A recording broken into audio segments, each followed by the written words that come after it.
ಮಕ್ಕಳೇ, ಮೇರಾ ಬಚ್ಪನ್ ಪಾಠವನ್ನ ಕಳೆದ ಕ್ಲಾಸಿಂದ ನೀವು ತಿಳ್ಕೊಳ್ತಾ ಇದ್ರಿ. ಇವಾಗ ಮೇರಾ ಬಚ್ಪನ್ ಪಾಠದಲ್ಲಿ ಪೇಜ್ ನಂಬರ್ 33 4ನೇ ಪ್ಯಾರಾಗ್ರಾಫ್ ಅನ್ನ ನಾನು ಮಾಡ್ತಾ ಇದ್ದೀನಿ.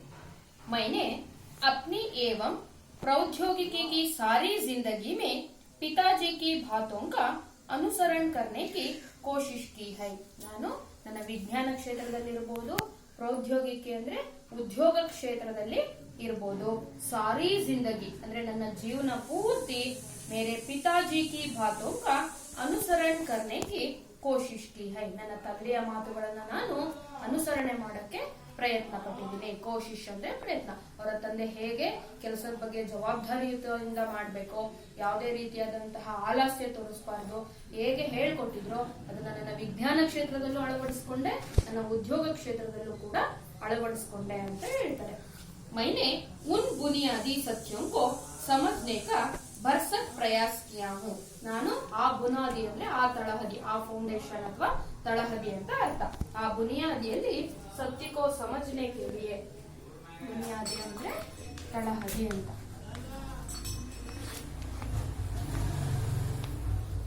ಆ ಅಡಿಪಾಯದಲ್ಲಿ ಅಥವಾ ಆ ತಳಹದಿಯಲ್ಲಿ ನಾನು ನನ್ನ ಕೆಲಸವನ್ನ ನಿರ್ವಹಿಸಕ್ಕೆ ಪ್ರಯತ್ನ ಪಡ್ತಾ ಇದ್ದೀನಿ. ಸತ್ಯೋं को समझने का भरसक प्रयास किया हूँ. ಸತ್ಯ ಅಂದ್ರೇನು, ಅನ್ವೇಷಣೆ ಅಂದ್ರೇನು ಅದನ್ನೆಲ್ಲ ತಿಳ್ಕೊತಾ ಇದ್ದೀನಿ ಅಂತ ಹೇಳ್ತಾರೆ. ऐसी कोई दैवी शक्ति जरूर है जो हमें भ्रम, दुखो, विषादो और असफलता से छुटकारा दिलाती है. ನಮ್ಗೆ ಒಂದು ಶಕ್ತಿ, ವೈಜ್ಞಾನಿಕ ಶಕ್ತಿ ಇರಬೇಕು. ಅದು ನಮ್ಮ ಭ್ರಮೆಯಿಂದ, ದುಃಖದಿಂದ, ವಿಷಾದದಿಂದ ಅಥವಾ ನಾವೇನಾದ್ರೂ ಅಸಫಲತೆಯನ್ನ ಪಡೆದ್ರೆ ಅದರಿಂದ ನಮ್ಗೆ ಮುಕ್ತಿಯನ್ನ ಕೊಡಿಸ್ಬೇಕು ಅಂತ ಹೇಳ್ತಾರೆ. ಸಾರಿ ರಾಸ್ತಾ ದಿಖಾತಿ ಹೈ, ನಮ್ಗೆ ಅದು ಒಂದು ದಾರಿಯನ್ನ ತೋರಿಸ್ಬೇಕು ಅಂತ ಹೇಳ್ತಾರೆ. जब पिताजी ने लकड़ी की नौकाएं बनाने का काम शुरू किया उस समय मैं 6 साल का था. ನನ್ನ ತಂದೆ ಲಕಡಿ ಕಿ ನೌಕಾಯಿ ಅಂದ್ರೆ ಮರದ ಹಡಗುಗಳನ್ನ ತಯಾರು ಮಾಡುವಂತಹ ಅಥವಾ ಮರದ ದೋಣಿಗಳನ್ನ ತಯಾರು ಮಾಡುವಂತಹ ಕೆಲಸ ಲಕಡಿ ಕಿ ನೌಕಾಯಿ. ನನ್ನ ತಂದೆ ಈ ಮರದ ದೋಣಿಗಳನ್ನು ಮಾಡುವಂತಹ ಕೆಲಸವನ್ನ ಶುರು ಮಾಡುವಾಗ ನಾನು 6 ವರ್ಷ ವಯಸ್ಸವನಾಗಿದ್ದೆ ಅಂತ ಹೇಳ್ತಾರೆ. ये नौकाएं तीर्थयात्रियों को रामेश्वर से धनुषकोटी तक लाने ले जाने के काम आती थी. ಈ ಧನುಷ್ಕೋಟಿಯಿಂದ ಇದು ರಾಮೇಶ್ವರಂದಿಂದ ಧನುಷ್ಕೋಟಿಗೆ, ಧನುಷ್ಕೋಟಿಯಿಂದ ರಾಮೇಶ್ವರ್ಗೆ ಯಾತ್ರಿಕರನ್ನ ಒಂದು ಕಡೆಯಿಂದ ಇನ್ನೊಂದು ಕಡೆಗೆ ಕರ್ಕೊಂಡು ಹೋಗುವಂತಹ ಕೆಲಸವನ್ನ ಮಾಡ್ತಾ ಇತ್ತು. एक स्थानीय ठेकेदार अहमद जलालुद्दीन के साथ पिताजी समुद्र तट के पास नौकाएं बनाने लगे. ठेकेदार ಅಂದ್ರೆ ಗುತ್ತಿಗೆದಾರ ಅಂತ, ಕಾಂಟ್ರಾಕ್ಟ್ ಅಂತ ಏನ್ ಕರಿತೀವಿ ಅವ್ರನ್ನ ठेकेदार ಅಂತ ಕರೀತಾರೆ. ಒಬ್ಬ ಸ್ಥಳೀಯ ಗುತ್ತಿಗೆದಾರನ ಜೊತೆ ಪಾರ್ಟ್ನರ್ಶಿಪ್ ಅಲ್ಲಿ ನಾನು ಮತ್ತೆ ನನ್ನ ತಂದೆ ಮತ್ತೆ ಈ ಸ್ಥಾನೀಯ ठेकेदारರಾದಂತಹ ಜಲಾಲುದ್ದೀನ್ ಅವರಿಬ್ಬರು ಸೇರಿ ಸಮುದ್ರ ದಡದಲ್ಲಿ ಈ ದೋಣಿಗಳನ್ನ ತಯಾರು ಮಾಡುವಂತ ಕೆಲಸವನ್ನ ಮಾಡಿದ್ರು. बाद में अहमद जलालुद्दीन की मेरी बड़ी बहन जोहरा के साथ शादी हुई. ಅದ್ರ ಜೊತೆಗೆ ಆ ಅಹಮದ್ ಜಲಾಲುದ್ದೀನ್ಗೆ ನನ್ನ ಅಕ್ಕ ಜೋಹರನ್ ಜೊತೆ ಕೊಟ್ಟು ಮದುವೆ ಮಾಡಿದ್ವಿ ಅಂತ ಹೇಳ್ತಾರೆ. नौकाओं को आकर लेते हुए मैं गौर से देखता था. ಈ ದೋಣಿಗಳು ಪ್ರಯಾಣಿಕರನ್ನ ಆ ಕಡೆಯಿಂದ ಈ ಕಡೆಗೆ ತಗೊಂಡ್ಬರೋದನ್ನ ನಾನು ತುಂಬಾ ಆಸಕ್ತಿಯಿಂದ ನೋಡ್ತಾ ಇದ್ದೆ ಅಂತ ಹೇಳ್ತಾರೆ. ಪಿತಾಜಿ ಕಾ ಕಾರೋಬಾರ್ ಕಾಫಿ ಅಚ್ಚಾ ಚಲತಾ ಥಾ. ಕಾರೋಬಾರ್ ಅಂದ್ರೆ ಈ ಕೆಲಸ, ನಮ್ಮ ತಂದೆ ಈ ಕಾರ್ಯ ತುಂಬಾ ಚೆನ್ನಾಗಿ ನಡೀತಾ ಇತ್ತು. एक दिन 100 मील प्रति घंटे की रफ्तार से हवा चली और समुद्र में तूफान आ गया. ಒಂದು ದಿನ 100 ಮೀಲ್ ಅಂದ್ರೆ ಗಂಟೆಗೆ 100 ಕಿಲೋಮೀಟರ್ ದೂರದಲ್ಲಿ ಗಾಳಿ ಜೋರಾಗಿ ಬೀಸಕ್ ಶುರುವಾಯ್ತು. ತೂಫಾನ್ ಅಂದ್ರೆ ಬಿರುಗಾಳಿ. ಸಮುದ್ರದಲ್ಲಿ ಬಿರುಗಾಳಿ ಎದ್ದಿ ನನ್ನ ತಂದೆಯ ಎಲ್ಲ ಹಡಗುಗಳು ಅಥವಾ ದೋಣಿಗಳು ಕೊಚ್ಕೊಂಡು ಹೊರಟೋದ್ವು ಅಂತ ಹೇಳ್ತಾರೆ. मैं रफ्तार से तूफान आ गया. तूफान में सेतु का कराई में कुछ लोग और हमारी नावे बह गई. ಅದರಲ್ಲಿ ದೋಣಿಯಲ್ಲಿ ಕರ್ಕೊಂಡು ಹೋಗ್ತಾ ಇರುವಂತಾಗ ಕೆಲವು ಪ್ರಯಾಣಿಕರು ಕೂಡ ಕೊಚ್ಕೊಂಡು ಹೊರಟೋದ್ರು, ನಮ್ಮ ನೌಕೆಗಳು ಕೂಡ ಬಹ್ ಗೈ ಅಂದ್ರೆ ಕೊಚ್ಕೊಂಡು ಹೋಗಕ್ಕೆ ಶುರು ಮಾಡಿದ್ರು. उसी में पांभन पुल भी टूट गई. ಆ ಟೈಮಲ್ಲಿ ಪಾಂಭನ್ ಅನ್ನುವಂತಹ ಸೇತುವೆ ಕೂಡ ಮುರಿದೋಯ್ತು.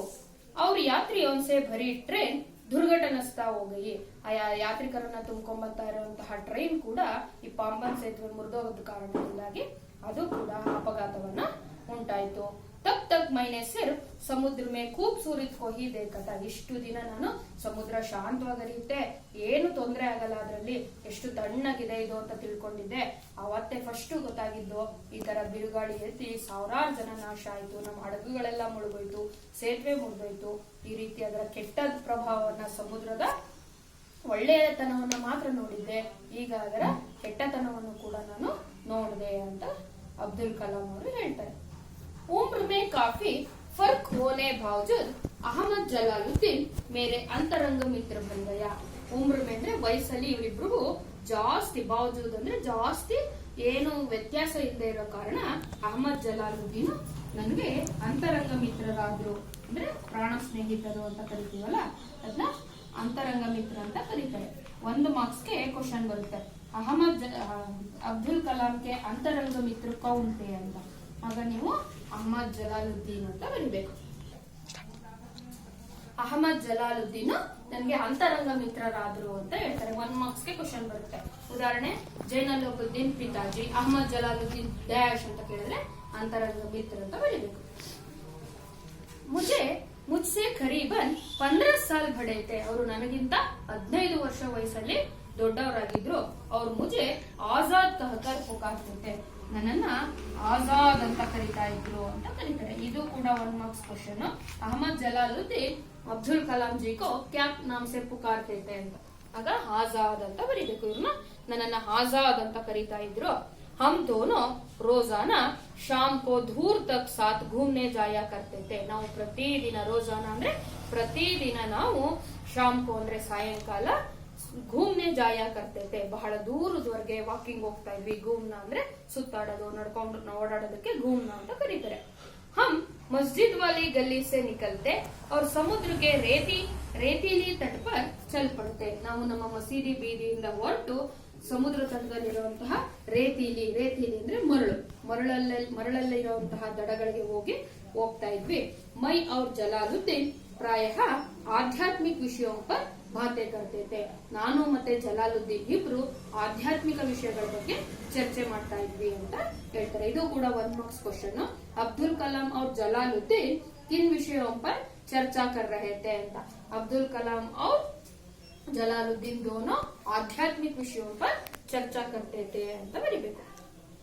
प्रासंगशः मुझे यह भी उल्लेख कर देना चाहिए कि पूरी इलाके में सिर्फ जलालुद्दीन ही थे जो अंग्रेजी में लिख सकते थे. ನಾನು ಈ ವಿಷಯ ಹೇಳಲೇಬೇಕು ಅಂತ ಹೇಳ್ತಾರೆ. ಪ್ರಸಂಗವಶ ಅಂದ್ರೆ ನಾನು ಅನಿವಾರ್ಯವಾಗಿ ಈ ವಿಷಯವನ್ನ ಹೇಳಲೇಬೇಕು, ಉಲ್ಲೇಖನ ಅಂದ್ರೆ ನಾನು ಅದನ್ನ ಪ್ರಸ್ತುತ ಪಡಿಸಬೇಕು ಅಂತ ಹೇಳ್ತಾರೆ.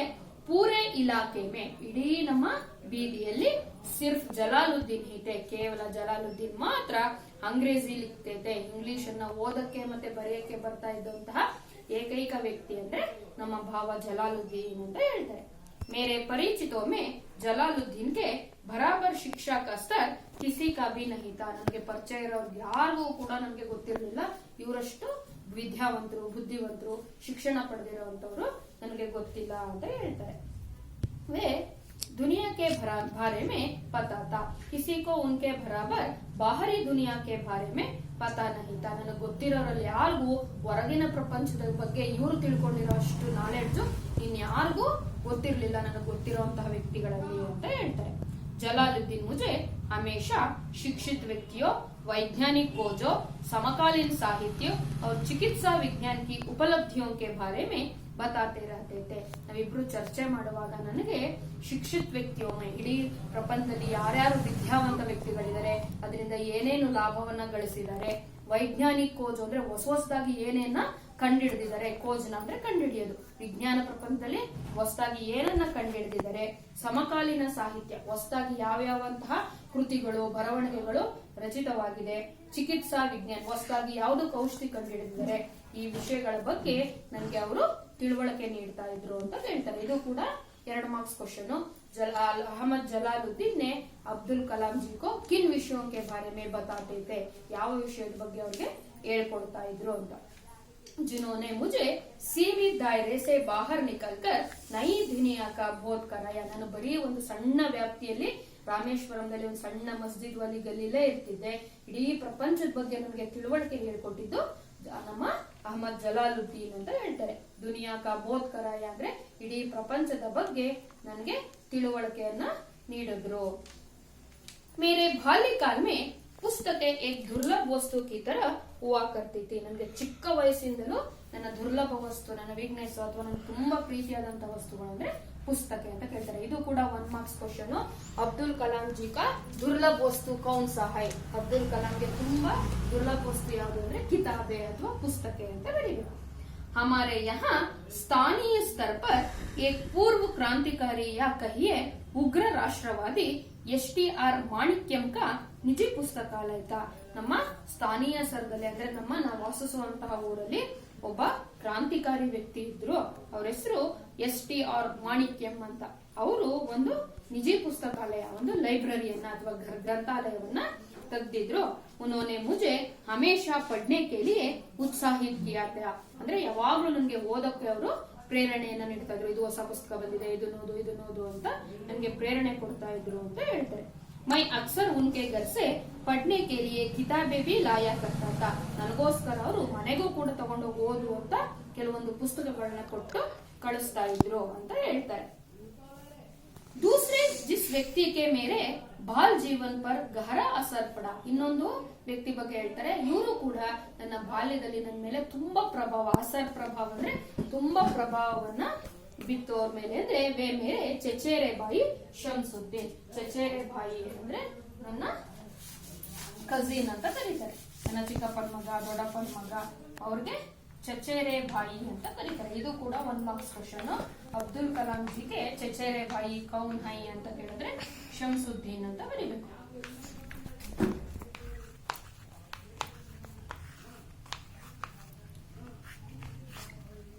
ಅಬ್ದುಲ್ ಕಲಾಂ ಜಿಗೆ ಚಚೇರೆ ಬಾಯಿ ಕೌನ್ ಹೈ ಅಂದ್ರೆ ಶಂಸುದ್ದೀನ್ ಅಂತ. ವೇ ರಾಮೇಶ್ವರಂ ಮೇ ಅಕ್ಬರೋं का ಏಕಮಾತ್ರ ವಿತರತೆ. ಇಡೀ ರಾಮೇಶ್ವರದಲ್ಲಿ ನ್ಯೂಸ್ ಪೇಪರ್ ಅನ್ನ ಬೇರೆಯವರಿಗೆ ಡಿಸ್ಟ್ರಿಬ್ಯೂಟ್ ಮಾಡ್ತಾ ಇದ್ದಂತಹ ಏಕೈಕ ವ್ಯಕ್ತಿ ಅಂದ್ರೆ ಶಂಸುದ್ದೀನ್. ಇದು ಕೂಡ 2 ಮಾರ್ಕ್ಸ್ ಮತ್ತೆ 3 ಮಾರ್ಕ್ಸ್ ಕ್ವಶನ್ ಬರುತ್ತೆ. ಅಬ್ದುಲ್ ಕಲಾಂ ಜಿಗೆ ಚಚೇರೆ ಬಾಯಿ ಶಂಸುದ್ದೀನ್ ಅಕ್ಬರೋं का ವಿತರಣಾ ಕಾರ್ಯ कैसे करता था ಅಂತ. ಅಕ್ಬರ್ನ ಪತ್ರಿಕೆಯನ್ನ ಎಲ್ಲಗೆ ಹೇಗೆ ಡಿಸ್ಟ್ರಿಬ್ಯೂಟ್ ಮಾಡ್ತಾ ಇದ್ರು, ಹೇಗೆ ವಿತರಣೆ ಮಾಡ್ತಾ ಇದ್ರು ಅಂತ 3 ಮಾರ್ಕ್ಸ್ ಬರುತ್ತೆ. ಆಗ ನೀವು ಈ ಪ್ಯಾರಾಗ್ರಾಫ್ ನ ಬರೀಬೇಕು. ಶಂಸುದ್ದೀನ್ ರಾಮೇಶ್ವರಂ ಮೇ ಅಕ್ಬರೋಂ ಕೆ ಏಕಮಾತ್ರ ವಿತರತೆ. ಇಡೀ ನಮ್ಮ ರಾಮೇಶ್ವರಮದಲ್ಲಿ ಒಬ್ರು ಇರು ಇಡೀ ಪೇಪರ್ ಅನ್ನ ಹಂಚ್ತಾ ಇದ್ದಂತ, ಇಡೀ ಇಲಾಖೆಗೆ ಪೇಪರ್ ಅನ್ನ ಹಂಚ್ತಾ ಇದ್ದಂತಹ ವ್ಯಕ್ತಿಯಾಗಿದ್ರು. ಅಕ್ಬರ್ ರಾಮೇಶ್ವರಂ ಸ್ಟೇಷನ್ ಪರ್ ಸುಬಹ ಕಿ ಟ್ರೈನ್ ಸೆ ಪಹುಂಚತೆ थे. ಅಕ್ಬರ್ ಅಂದ್ರೆ ನ್ಯೂಸ್ ಪೇಪರ್ಗೆ ಅಕ್ಬರ್ ಅಂತ ಕರೆಯೋದು. ಅಕ್ಬರ್ ಬೆಳಗ್ಗೆ ರಾಮೇಶ್ವರಂ ಸ್ಟೇಷನ್ಗೆ ಸುಬಹ ಕಿ ಟ್ರೈನ್ ಅಂದ್ರೆ ಬೆಳಗ್ಗಿನ ಜಾವದ ಟ್ರೈನ್ ಅಲ್ಲಿ ಬರ್ತಾ ಇತ್ತು. ಜೋ ಪಾಂಬನ್ ಸೆ ಆತಿ ಥಿ, ಅದು ಪಾಂಬನ್ ಇಂದ ಬರ್ತಾ ಇತ್ತು.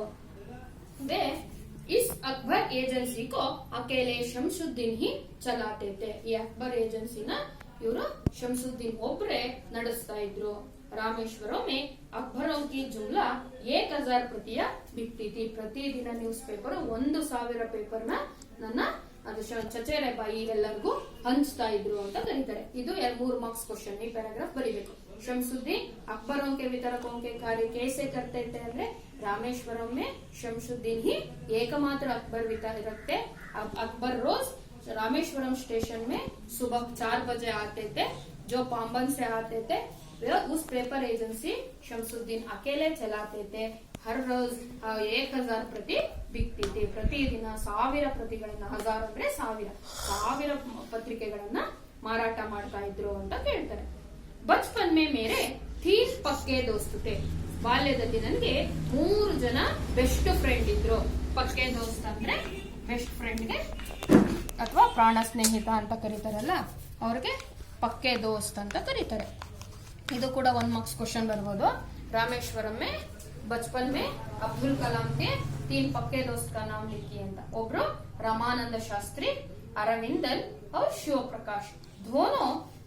तीनों ही ब्राह्मण परिवारों के थे. 3 ಜನ ಬ್ರಾಹ್ಮಣ ಪರಿವಾರದ ಸ್ನೇಹಿತರು. ನಾವು ಎಷ್ಟು ಜನ ಬೆಸ್ಟ್ ಫ್ರೆಂಡ್ಸ್ ಆಗಿದ್ವಿ ಅಂತ ಹೇಳ್ತಾರೆ. रमानंद शास्त्री तो रामेश्वर मंदिर के सबसे बड़े पुजारी पक्षी लक्ष्मण शास्त्री का बेटा था. ತಂದೆಗೆ ಫ್ರೆಂಡ್ ಆಗಿದ್ರಲ್ಲ ಲಕ್ಷ್ಮಿ ಲಕ್ಷ್ಮಣ್ ಶಾಸ್ತ್ರಿ ಅವರ ಮಗ ಈ ರಮಾನಂದ ಶಾಸ್ತ್ರಿ. ಇವರು ನನಗೆ फ्रेंड ಆಗಿದ್ರು.